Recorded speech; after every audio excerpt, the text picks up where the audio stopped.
Salut à toutes et à tous et bienvenue pour ce débriefing du Grand Prix d'Espagne 2019, un Grand Prix qui, à la surprise d'absolument personne, était parfaitement oubliable, sans être le pire Grand Prix de cette année. Je pense qu'on a eu pire, comme le Grand Prix de Chine par exemple, et c'est très loin d'être la pire édition qu'on a eue en Espagne. Il y a eu quelques dépassements, une safety car en toute fin de course qui a redynamisé un peu le Grand Prix, mais il s'est passé des choses quand même dans le milieu de peloton. Et je pense que le Grand Prix d'Espagne est généralement une valeur sûre pour établir la hiérarchie globale de l'année. Et je pense que ça a été tout à fait le cas ce week-end. Et je pense que ça a défini ce qui sera les places du championnat constructeur pour cette année, à quelques petites exceptions près, puisqu'on a quand même un milieu de peloton extrêmement serré. Et je pense que ça va vraiment être tout l'intérêt de ce championnat, puisque devant, on a Mercedes qui confirme avec un 5e doublé consécutif. Lewis Hamilton remporte donc le Grand Prix devant Valtteri Bottas. Mercedes qui a vraiment dominé tout ce week-end pour la première fois de l'année, il semblait vraiment dominer toutes les sessions. Valtteri Bottas a fait un temps absolument mémorable en qualification puisqu'il s'est qualifié plus de 6 dixièmes devant son équipier Hamilton et près de 9 dixièmes devant la 3e place de Sebastian Vettel. Pas grand chose à dire du côté de Mercedes, cette écurie est destinée à dominer le championnat 2019. Je pense pas que Ferrari ou Red Bull vont réussir à se rapprocher, mais au moins on a une bataille qui est très serrée du côté des pilotes, puisqu'on est à 3 victoires contre 2 du côté de Hamilton face à Bottas. Malheureusement, le problème de ces voitures actuelles, c'est qu'elles ne peuvent simplement pas se suivre, et encore plus sur des circuits comme Barcelone, et ce sera encore pire à Monaco ou au Canada sur des circuits comme ça. Donc tout va se jouer au premier virage. Donc voilà, je vais pas en dire plus du côté de chez Mercedes, mais une très belle course de Max Verstappen qui termine 3e. Les Red Bull semblaient vraiment être assez proches des Ferrari ce week-end, et Verstappen à nouveau une course très solide. Il a profité un petit peu du chaos du départ pour passer les Ferrari. Il a très bien réussi à retenir les Ferrari qui étaient revenus en fin de course avec la safety car. Et voilà, je pense que c'est vraiment une très belle course du côté de Verstappen. Du côté de Gasly, je pense qu'il y a vraiment du mieux. Il a fait une course très solide. Évidemment, si on le compare à Verstappen, c'est très compliqué parce que Verstappen a déjà un niveau exceptionnel. Gasly s'acclimate à cette nouvelle voiture et je pense qu'il a fait une bonne course. Gasly, on l'a vu se battre un petit peu avec les Ferrari quand il en a eu l'opportunité. Je pense que sans la safety car, il aurait peut-être même pu récupérer la 5e place, puisqu'il avait une stratégie très intéressante et il aurait pu venir embêter une des deux Ferrari. Mais Red Bull, voilà, elle semble s'améliorer. J'espère qu'on va les voir gagner la semaine prochaine, dans 2 semaines à Monaco, parce que à l'heure actuelle, je pense que c'est vraiment la seule équipe qui va pouvoir réussir à rivaliser avec les Mercedes sur certains types de circuits comme la Hongrie, Monaco ou encore le Mexique. Et du côté de chez Ferrari, eh bien, j'étais sceptique, j'attendais vraiment de voir si c'était Ferrari qui n'arrivait pas à tout mettre bout à bout ou si vraiment Mercedes avait fait un pas en avant.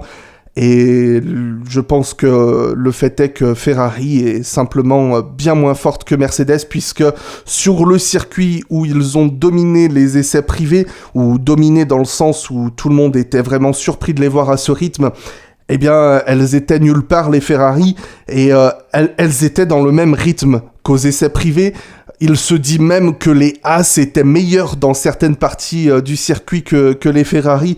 Donc il y a énormément de travail à faire du côté de chez Ferrari.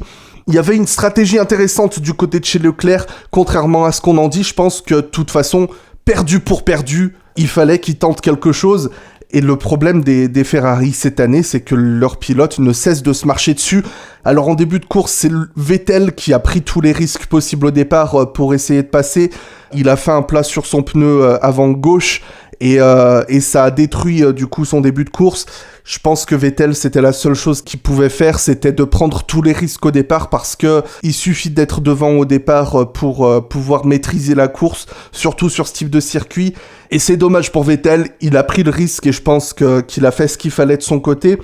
Du côté de Leclerc, la stratégie en hard aurait peut-être pu fonctionner s'il n'y avait pas eu de safety car en fin de course, parce que il avait un rythme correct, et je pense que sans la safety car, étant donné que Vettel aurait dû s'arrêter à nouveau en fin de course pour remettre un train de médium, Leclerc serait resté devant Vettel vu qu'il n'aurait pas eu à s'arrêter à nouveau.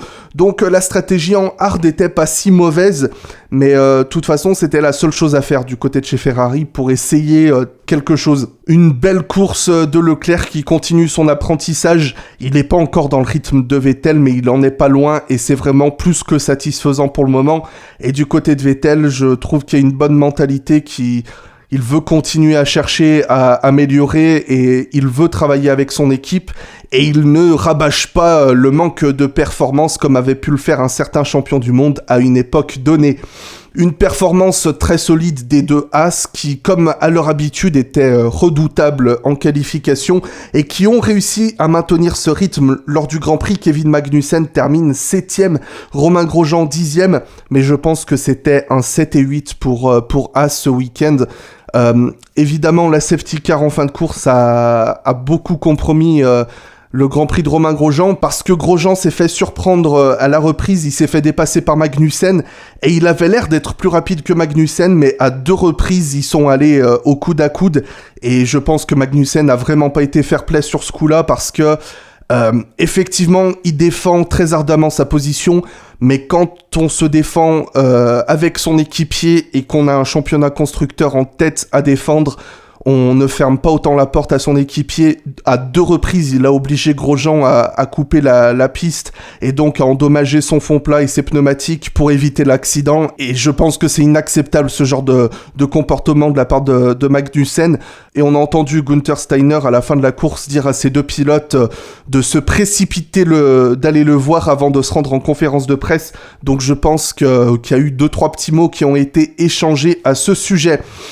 J'ai envie de faire un tir groupé sur Carlos Sainz et Daniel Kvyat, qui sont pour moi 2 des meilleurs pilotes de ce Grand Prix. Carlos Sainz partait de la 12e place, il a fait une course solide et a profité de la safety car en fin de course pour gagner des positions et récupérer la 8e place où du coup Romain Grosjean a perdu à cause de ses quelques excursions hors piste suite à ses batailles avec son coéquipier. Il a fait une bonne course, donc a profité de la safety car et bien remonté en toute fin de Grand Prix.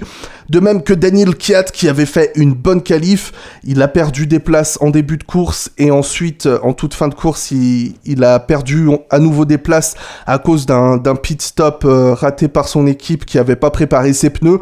Mais Kvyat, on l'a vu faire des beaux dépassements sur la piste et il a mérité sa 9e place, donc je suis vraiment content de voir la performance de Kvyat et je relève un magnifique dépassement à l'extérieur du virage 4 sur Kimi Raikkonen. C'est pas tout le monde qui fait ce genre de dépassement sur Raikkonen, donc vraiment très belle performance du pilote russe. Pour ce qui est de leur coéquipier, Alex Albon termine 11e, il lui manque ce tout petit grain d'agressivité encore à Albon parce que je pense qu'il aurait pu aller chercher Grosjean, parce qu'on a vu que Grosjean perdait énormément de rythme après ses excursions hors piste, mais le français s'est très bien défendu et Albon il a encore le rythme, mais il a encore 2-3 trucs à apprendre. Il a fait des petites erreurs en qualification et c'est pas encore trop ça, mais voilà, je pense que c'est prometteur quand même pour Albon. Pour ce qui est de Lando Norris, une course assez difficile, les McLaren n'avaient pas le niveau pour se battre pour le top 10 et je pense que c'est vraiment Sainz qui a fait la différence grâce à son expérience. Et Norris a un accident avec Stroll du coup qui était...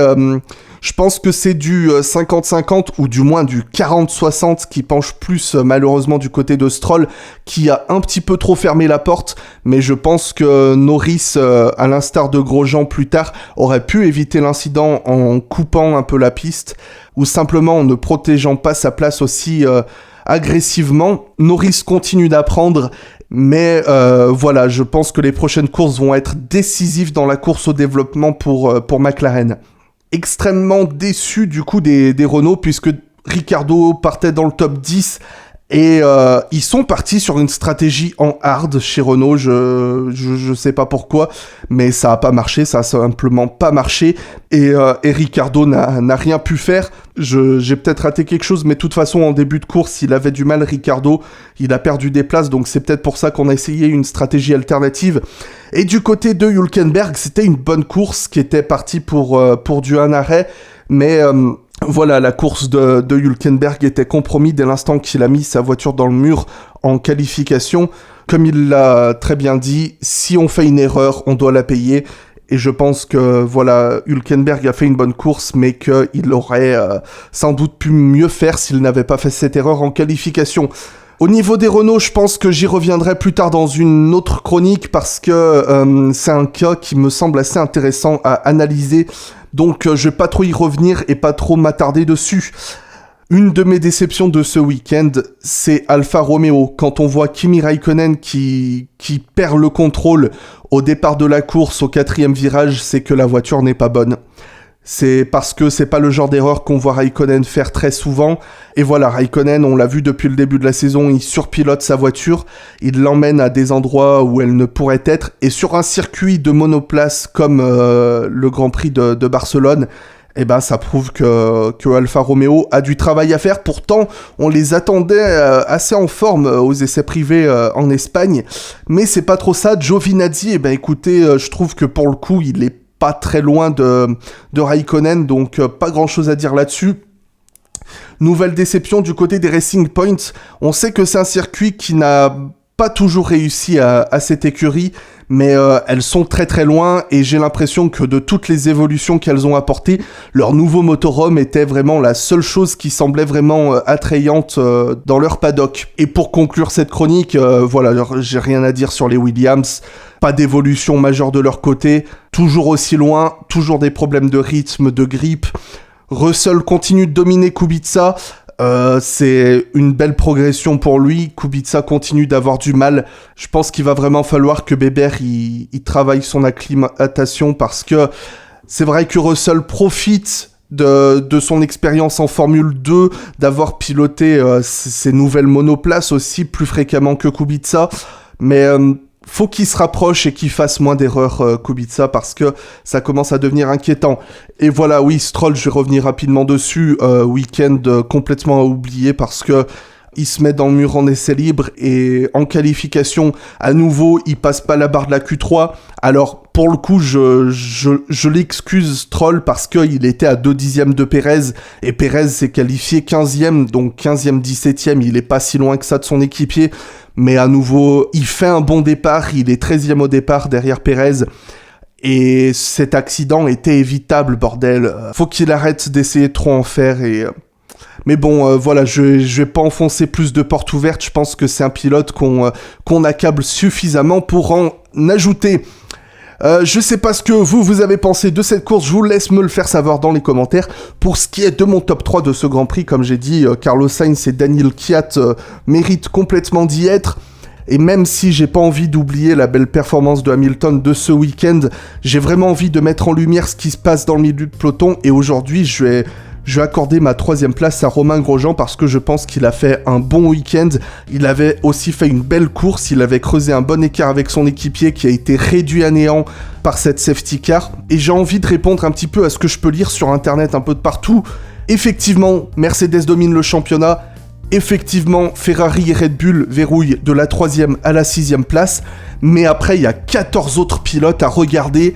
Et il se passe des choses dans ce milieu de peloton. Alors 14 non, parce qu'il faut exclure les Williams, mais il y a 12 pilotes qui se battent, et d'une course à une autre, c'est pas la même écurie qui est devant, et il se passe des choses dans ce milieu de peloton, et c'est aussi intéressant de regarder ce qui se passe là. Évidemment, on a envie que ce soit pas toujours les mêmes qui gagnent, mais il se passe aussi des choses derrière, et il ne faut pas l'oublier. Pour ceux qui n'ont pas encore suivi l'actualité, on a ouvert un nouveau site internet f1x.fr. Je vous joins le lien en description où on vous propose des actualités complètement inédites puisque inexistantes, mais on est là pour se marrer un bon petit coup. Et puis vous pouvez également proposer des articles qu'on publiera s'ils sont jugés suffisamment drôles. Donc faites-vous plaisir pour participer. Bref, merci à toutes et à tous d'avoir suivi cette chronique jusqu'à la fin. Je vous laisse vous abonner à la chaîne si le contenu vous plaît. Vous pouvez suivre l'actualité de la chaîne sur les réseaux sociaux, les liens pour Facebook, Instagram et Twitter sont dans la description. Et je vous donne rendez-vous très bientôt pour un nouvel instant Blabla F1.